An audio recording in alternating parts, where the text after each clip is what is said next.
ļoti cienījamā Saeimas priekšsēdētāja, dāmas un kungi.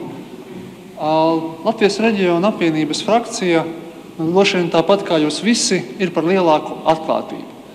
Bet gan mūsu vidū, gan arī, saprotu, jūsu vidū, sevišķi uzklausot debates no vienas, gan otras puses, atšķiras pieeja, kādā veidā šo atklātību nodrošināt. Tas, ko stāsta Dolgopolova kungs, un tas, ko komisija kopā ir pieņēmusi, ka šo atklātību, kas attiecas uz algām, ir jāparedz vienā likumā, citā likumā, nevis šajā likumā.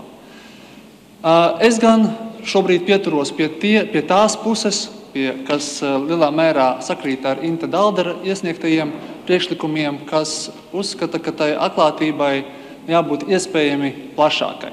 Ir sevišķi tādēļ, ka šis viens likums, kura ietvaros tiek domāts atrunāt visus jautājumus, kas saistās ar atalgojuma publiskošanu, šobrīd īsti nav sakārtots, un tajā ir tikai deleģējums ministru kabinetam.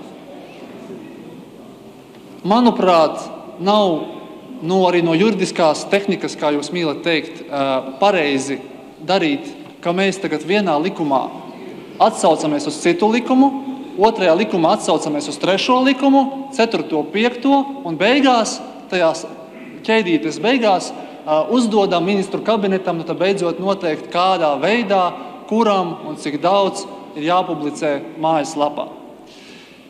Līdz ar to es pats personīgi balsošu par Inta Daldera iesniegtajiem priekšlikumiem, un ja tie netiks atbalstīti, tad droši vien man būs jābalso pret likumprojektu kopumā, jo, manuprāt, otrajā lasījumā mēs tomēr izdarījām kļūdu.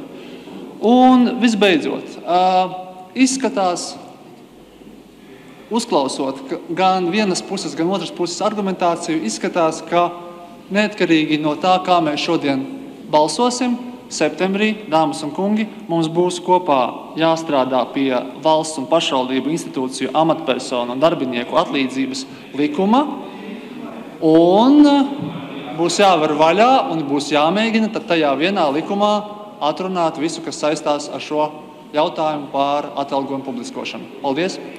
Vārds deputātam Gunāram Kūtrim. Cienījamie kolēģi, es saprotu, ka mēs visi ļoti labprāt